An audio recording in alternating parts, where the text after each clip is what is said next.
Welcome, everyone, to this briefing on, in our words, the impact of overturning Roe versus Wade on girls, young women, and gender-expansive young people of color. I encourage you to introduce yourselves in the chat so that we get a sense of who is sharing this space for the next hour.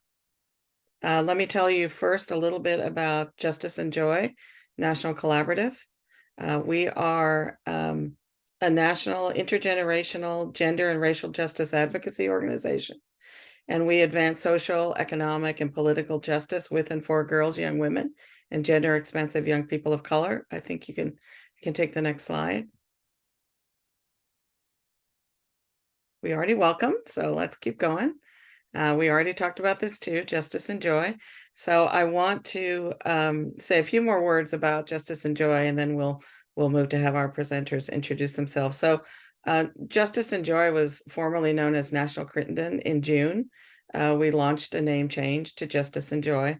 We are actually 140 years old, and we opened in 1883 as a safe haven for women who were leaving challenging situations such as domestic violence. They were single mothers, they were living in poverty, they were living on the streets. So really the women and girls and young women from the most vulnerable portions of our society at that time. To this day, we continue to hold true to that mission and that focus. A lot has changed in 140 years. A lot of change has changed in the last couple of years. So that's what brings us here today, to really look at the issue of reproductive justice. And I am very honored to share who will be presenting today, along with myself. We have Tyler Azure, Lenita Berry, Genesis Holland, Lisette Oriana Engel, and myself. And I'm going to ask each person to do a brief introduction of themselves so we can get this rolling. Hello, my name is Tyler Azure. I am 29 years old. I am located in Havre, Montana. I am an enrolled member in the Chippewa Cree tribe. That's here in Montana as well. I am married and a mother of 6.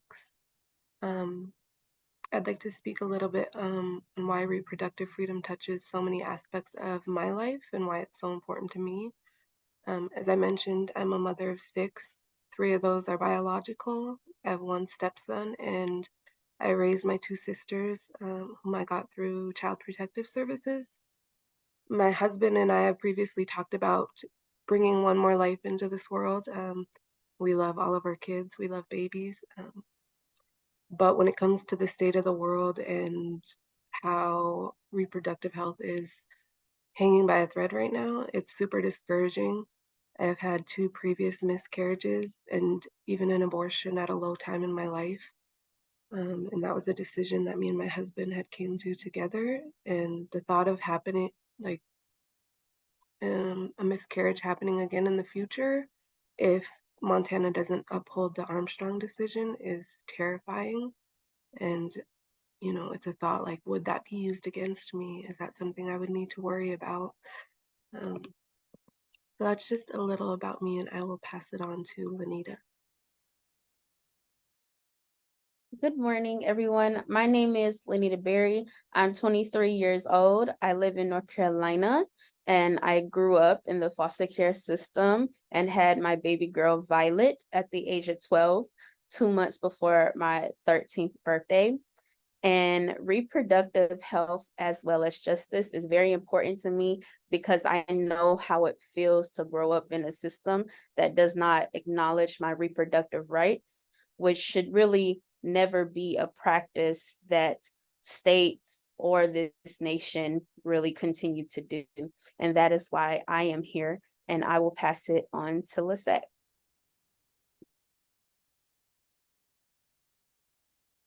Good morning, everyone. Lisette Oriana Engel, she, her, Vice President of Policy and Systems Change with Justice+Joy National Collaborative. I am based out of the DC area, and this is an absolute privilege to do this work along young people continuing to fight this fight. I am honored to be here and to be able to have the space to share with you about what we've been doing. I will pass it on to Genesis. Hello, all. My name is Genesis Holland. I'm from Virginia, age 21, she, her pronouns. To tell you a little bit about myself, I am a daughter of a young mom. So, kind of the reverse or inverse of some of these stories here. And I have kind of a unique perspective on some of the struggles and odds you have to face with that. There are plenty of presumptions that get made on who you are and what you come from. And more than that, we notice now that when they think you're at a disadvantage, they'll make sure to force and put you in one.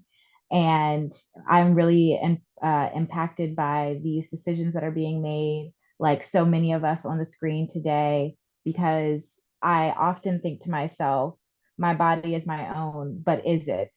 My future is my own, but is it? And it seems like we are being proved increasingly throughout these times that neither of those seem to be the case. So, Thank and you, I will Genesis. pass it on. Thank you, Genesis. So I'm Jeannette Pai-Espinosa. I'm president of Justice+Joy. I've been here about 17 years. Just for my perspective on reproductive justice, I was actually 16 when Roe versus Wade passed. And several years later, when I entered college, there were still no reproductive health services or gender affirming care available on college campuses. So this is a long road for me back to where a lot of my advocacy actually started. So with that, let's start to focus on the report. So after the Dobbs decision, as an organization, we were really eager to hear directly from the young folks that we felt would be most deeply impacted by the Dobbs decision, particularly those girls, young women, gender-expansive young folks of color. So we moved pretty quickly to work with our In Solidarity Fellows, who are young folks around the country who engage in advocacy and research, along with our team, to host conversations around the country. We ended up hosting conversations in 14 states, everywhere from about Alabama to Montana, DC, Texas, Ohio, California, and more. All those conversations were formulated and facilitated by young folks, by In Solidarity Fellows, who also did the analysis that resulted in the key findings that you're going to hear about. Just so everybody knows, we've set aside about 30 minutes for questions and answers at a later point in the session. But feel free to post questions in the chat so that we can follow along. The young folks that participated in the conversations were of the age of 14 to 24 years old. And so without further ado, I'm going to pass that on to the team to talk about key themes. You see the key themes summarized here. As we move through each theme, we're going to have comments offered by In Solidarity Fellows and those that were involved in the report. So take it away. So I have the very first theme. When the Dobbs decision was made, many of us focused on the impacts that it would have on the access to abortion. But we never really imagined the slippery slope that this decision has made and has caused. We never really thought that it would impact the services and overall women's health. Due to the overturn of Roe v. Wade, many clinics were forced to either close down, cease operation, and or limit services that they offer to their communities. Some of the services were mammograms, pap smears, physical checkups and check-ins, as well as access to birth control. Due to this development, we are now faced with a healthcare system that is very overwhelmed with women seeking equitable care and oftentimes not receiving the same care that they really need in order to live healthy and productive lives.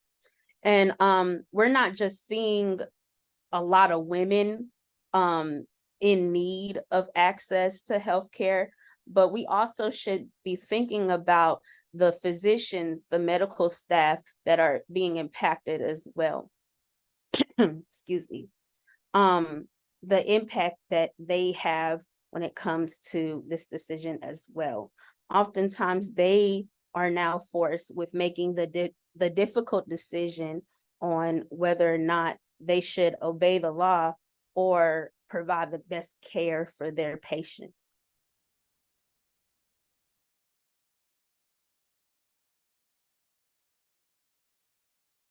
When it comes to the racial, economic, and maternal health outcomes,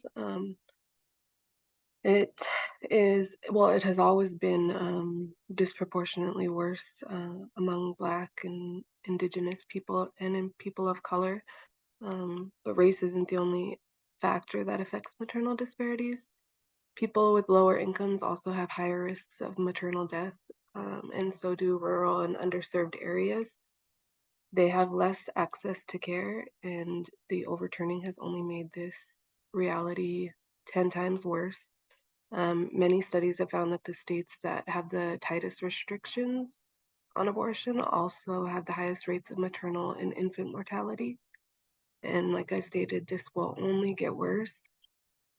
And some of the people that see the worst of this will live in those underserved areas because their resources are limited and they can't travel to other states like some people would be able to. Like I know Idaho is right next to us, our neighboring state, and abortion is banned there. And we have seen a lot of people come over to Montana to get abortion or the services they might need. And so the people from those, lower incomes aren't able to do that. And in the underserved areas where there's less access to care, they're not even getting, the basic care they need when it comes to maternal health, not even needing an abortion, just needing access to whatever it may be during their pregnancies. That I will pass it on. So, like many young people of color, I personally feel targeted.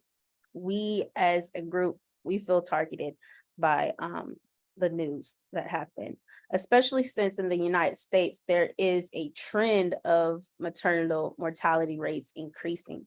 So when the decision happened to overturn Roe v. Wade, which helped alleviated the scares and the avoidable deaths of receiving unsafe abortions, it was very clear that, of course, we're going to take it personal. Of course, it feels like it's an attack on our autonomy, and it's an attack on us. Women and birthing people feel like second and third class citizens.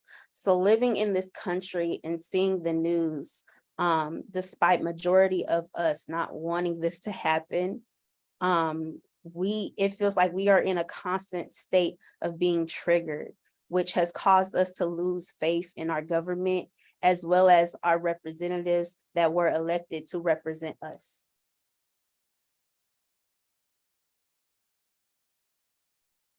I had the privilege of being in about 8 of the 14 conversations where I was able to sit in and listen directly from young people who were sharing their pain around the decision that had just been made and that could potentially change their lives. And one of the most telling pieces of conversation and discussion that came out is how this would alter what they would do, what their future would look like, and the decisions that they would have to make.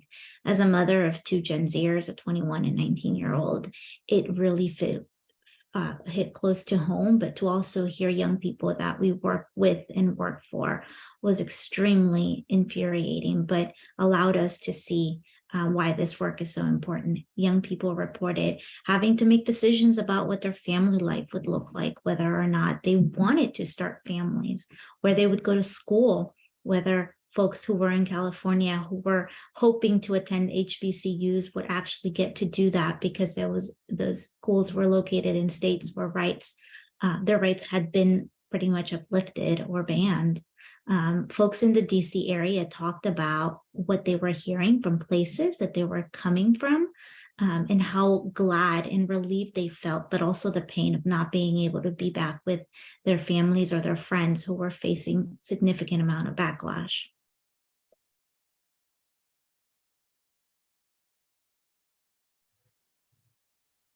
So, as we know, this overturn of Roe v. Wade has been a shake to the system for a lot of us. This is something, as Jeannette brought up, that has been around for years. Around since you said since you were 16. Did I hear that right? Okay, since you were 16. And I don't presume to know your age now because you look like 20, 32, but who's to say? Um, 67. oh, you see, ooh, but that makes sense for the time period. And a lot of people, a lot of women, a lot of girls, a lot of gender expansive youth discuss how this felt like the stepping stone for the reversal of a lot of our civil rights. To a lot of us, it felt almost like an omen. This thing that was supposed to be here and a guaranteed protection for us is now a debate amongst everyone. And more than that, is an example of just how easily it is to have our rights stripped from us. So it has led to a lot of people expressing fear and anxiety. And even more than that, the mental impact of feeling like you are under fire and your very person is a question that can be decided. And I will pass it on.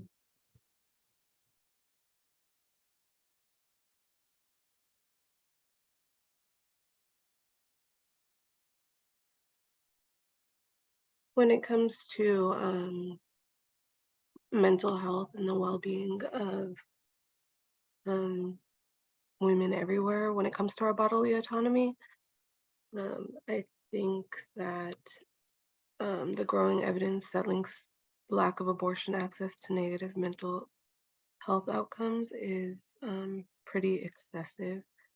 I know there's fears over restricting abortion access across the board.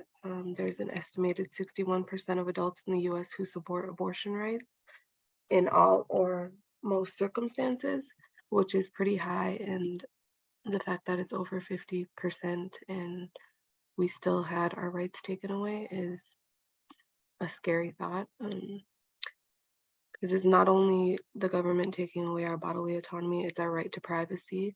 And as people of color, we already have so many cards stacked against us.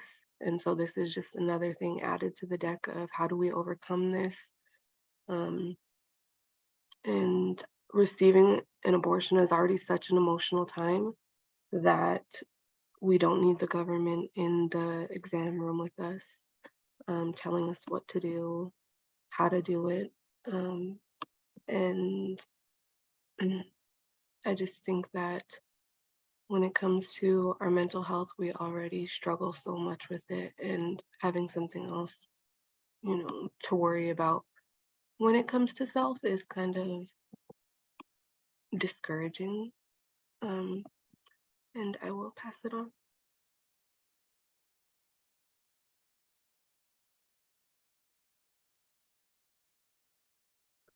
The discussion around reproductive healthcare information access and holistic sex education also caved into the discussion around misinformation or accurate information.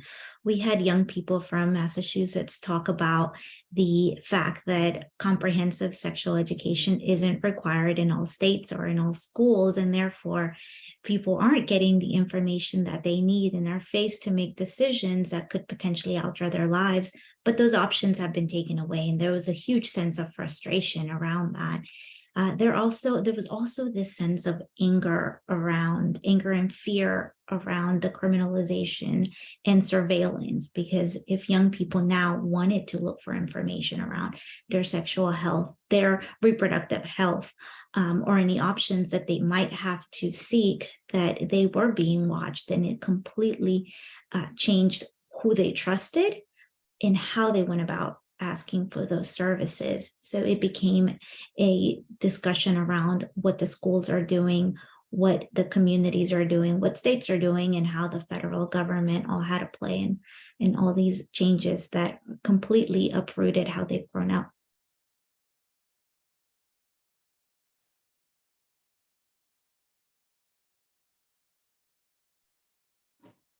In a time of anger and pain, there will always be people out there who want to solve it and make solutions. And we noticed specifically with this issue, we had a band of people who came together to think about different ways in which we could solve these things, and more than that, be heard. And we've noticed a lot with, especially my generation. I think about myself as a 21-year-old. Did I think when I was 12 years old that I would be sitting here with you all today fighting about abortion access? No, I can't say that I did. But here I am. And this startling reality is just that, a new reality that we're going through. And there has been a certain encouragement amongst us, amongst people of our generation, to create representation again within our community. Because you notice, oh, sorry, to correct myself, not community, but within our government. Because community wants are not becoming voted decisions. And because of that, we are experiencing almost a sense of strength in numbers mentality, where if we can push these people who look like us, who can decide like us, who want to hear us and listen to what we have to say, then maybe, just maybe, we can go back on the track to a democratic and free speaking and safe society. Thank you, Genesis. Before we turn to question and answers, we wanted to spend a couple minutes recognizing the year that has passed. The mark of the Dobbs decision was just a few days ago, and wanted to give folks an opportunity to make a comment about what you're hearing and seeing and thinking and feeling today. I think it would be remiss of us to not also note that the Supreme Court this morning struck down affirmative action in college admissions. So I think it's clear that the impacts of the Dobbs decision had far-reaching implications for young folks, well beyond access to abortion. It often gets sort of positioned as a single issue, focusing just on abortion. But are there folks who want to comment on what you're feeling and hearing and seeing a year after the decision? And also feel free to react to the decision that came down this morning. Anybody? I definitely want to speak on it. I feel, especially in the affirmative action, y'all, you guys don't know how scary that is for me as a college student, as somebody who is going into this world and growing there. It truly does feel like we're walking on quicksand. I have mentioned this before, and it is my favorite way to describe it, because that is exactly what it feels like. It feels like every time you take a step forward, you're sinking in, but there's this certain idea of it that that's the only way to move forward. You have to get out of the quicksand. Your only other option is to either fight it or stand there and sink. But things like this they really kind of devastate your psyche and your trust in our, again, I keep bringing up our elected officials, but and the fact that there is such a lack of representation in our wants is a very, very haunting thing. And to feel this way is very sad, because I'm going to admit it, when I was younger, I may have been a lot more patriotic than I am now. And I noticed that with a lot of my friends and my family. Some of us don't even stand for the pledge anymore, because what can you do when there's just such a blatant trample on human rights and civil rights, and more than that, just basic humanity is lacking there. Other folks, what are you hearing, seeing, feeling at this point?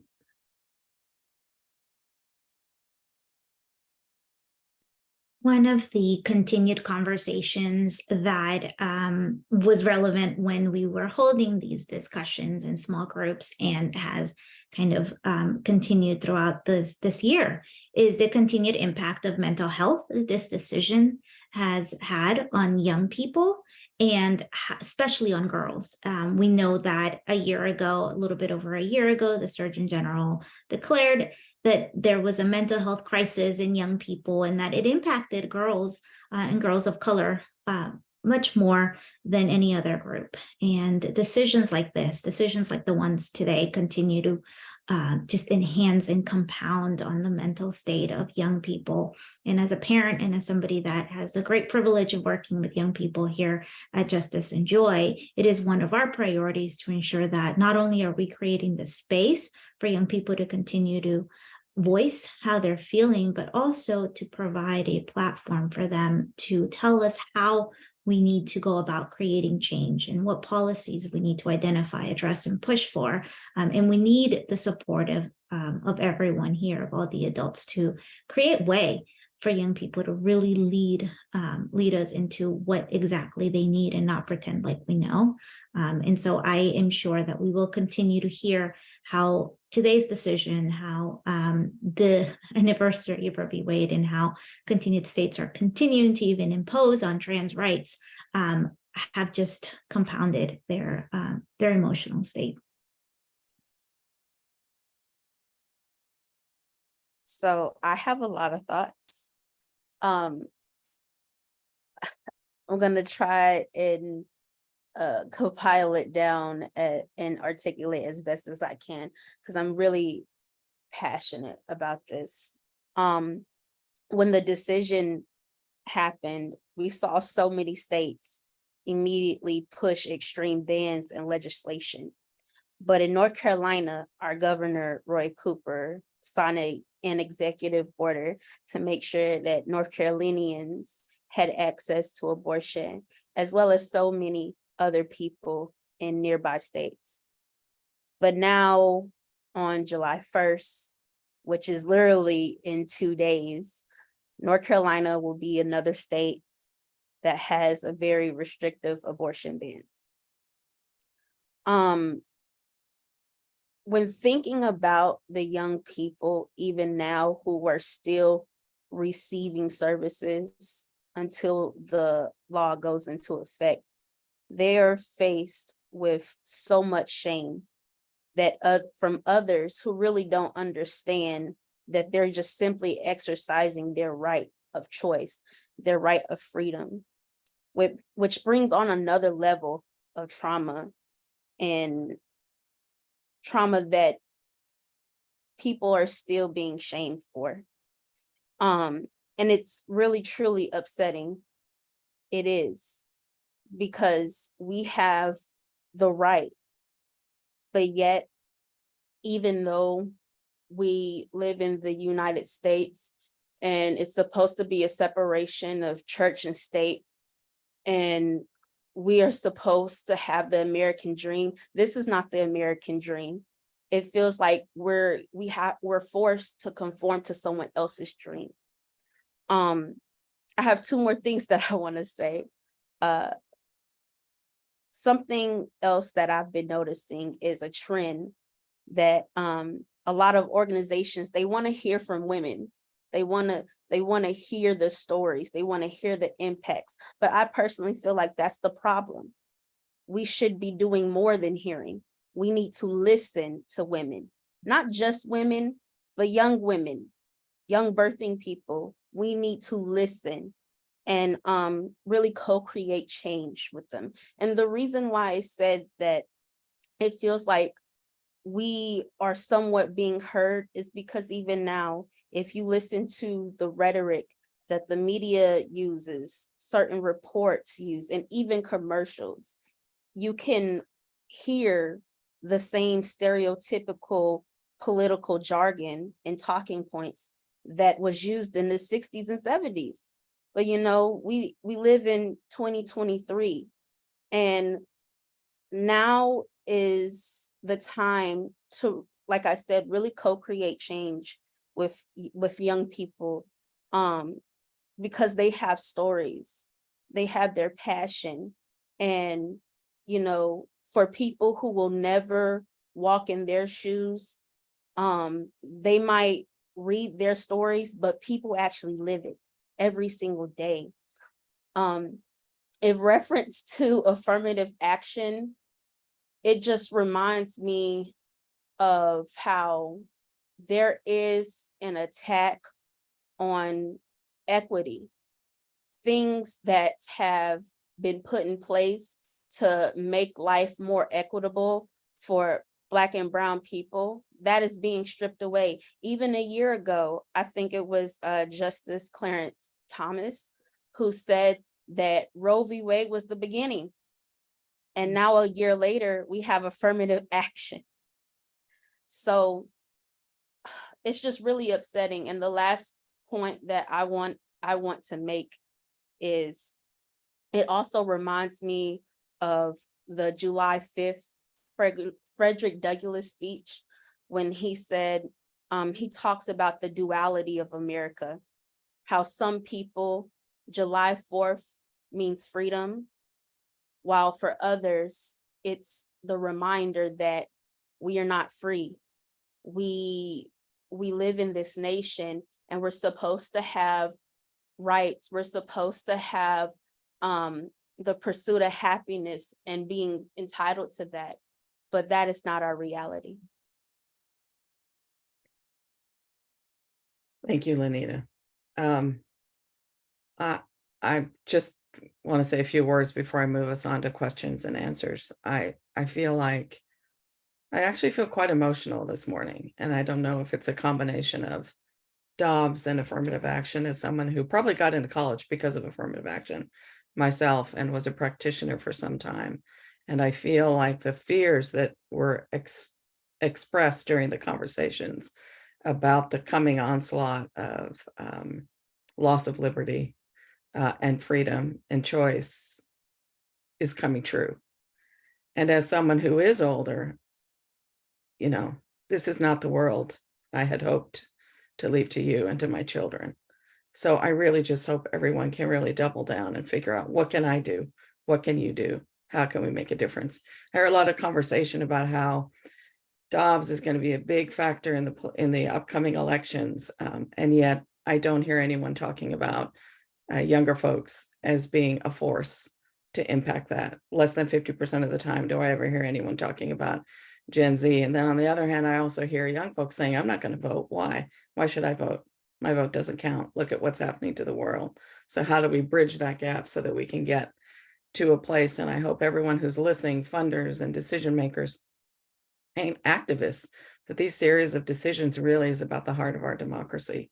And while it can sound trite in this day and age that gets thrown around a lot, that's what I hear from all of you. You want more, you expect more, you're willing to work for more, to fight for more, but you have to be engaged in the conversations. So with that, I'm going to open it up to questions. Feel free to raise your hand or to put something in the chat. We'll give it a second to see what's out there, and then we can have a conversation among those of us for a few minutes before we let everyone get back to whatever is going on in their own lives. So any questions?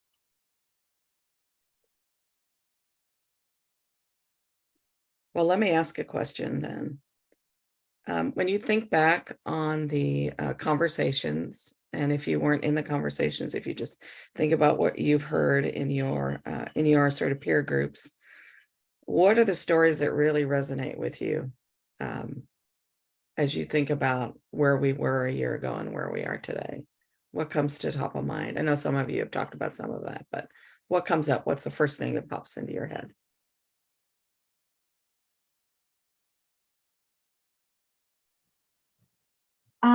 For me, I just think about some of the truly like horrible stories that I've heard.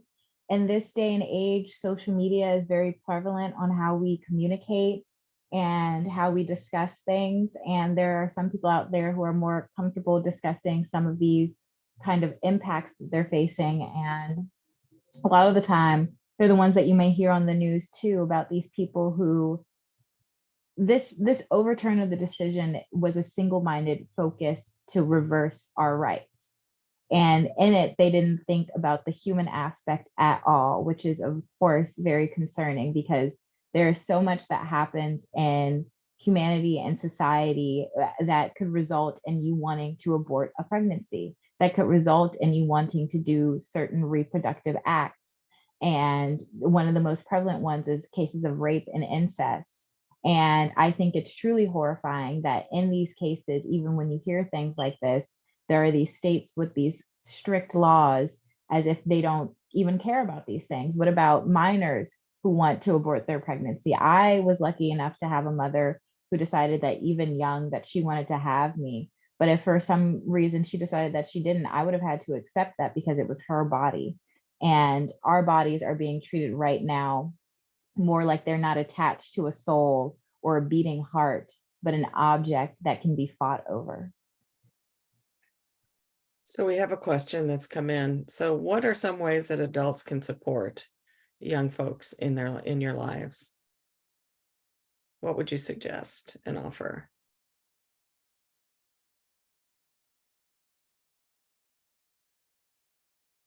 Anything? Jeannette, can you repeat the question? Sure. The question is, how can adults support young people in living the lives you want to live, essentially? I would say the very first thing is always have empathy and really understand that when it comes to support, empathy really goes a long way. And as an adult, for me, what support looks like is you empathize that I'm in a situation and you're right there with me. You have this understanding, even though you might not understand fully what I am going through, you are right there with me. And as a human, you can empathize and say, hey, I get it. I'm there with you. And in terms of really getting back on a pathway to rebuild and get back to not just a world that has Roe v. Wade, but even a world like, let's envision a world that is better than Roe v. Wade, because Roe v. Wade didn't solve everything. So let's build to that. Let's build to that together, and really not just tokenize stories, but allow young people to sit at the table, allow young people to strategically share with their stories and give them, not even give them space, but allow them space to say, hey, this is what I want. This is how I feel right now. And like I said, just allow them space to really take charge and build their better future. This is a really great question. As a person who started as a young advocate here with Justice+Joy over 15 years ago, all I wanted was to be heard, share my story, and provide recommendations and suggestions. And over the last 15 years, I've been so fortunate to be in a position where now I can take some of that and give back and work with young people and be genuine, be intentional, and being honest around why their participation and engagement matters. As Lanita, you mentioned, this is not about tokenizing stories. It is not about checking off a box. It is about being truly intentional and building a partnership, ensuring them that you're seeing young people as the experts in their lives, that they don't lead single issue lives, and letting them share as much as they want or not. And trusting that whatever decision and recommendation might not be what you want to hear, but might be the best for what they need at that exact moment. Here at Justice+Joy, we are intentional, we are open, we're honest, and we're genuine. And we ensure that in every single one of our decisions and activities and events that we do see what the implication and impact might be for young people by having young people lead the way. Thank you, Lisa. Anybody else? Let me ask one more question. Well, I'm going to ask two, and I'm going to tell you both of them so you can be thinking about the second one after we get through that. So the first one is, what is the biggest misconception that people have about young people in your minds? And then the second one is, do you see the erosion that you've talked about in terms of your rights and choice to be one political party's fault or something other than that. So let's do the first one first. Biggest misconception.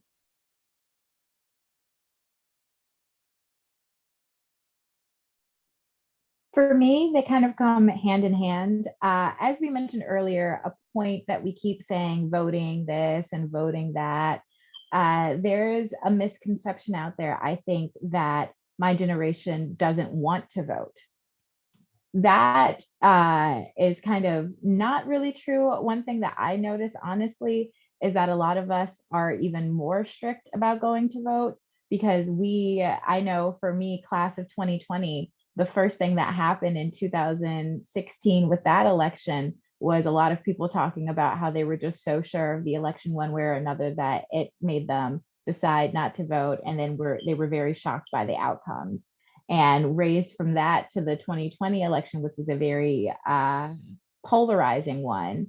It was very much so encouraged for us to always vote, and especially with the factor of the fact that these local elections too are so very significant and important because these are the ones who are more likely to hear your decisions.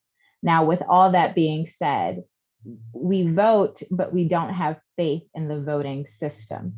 So we vote just for the off chance, the hope and the encouragement that maybe it'll work.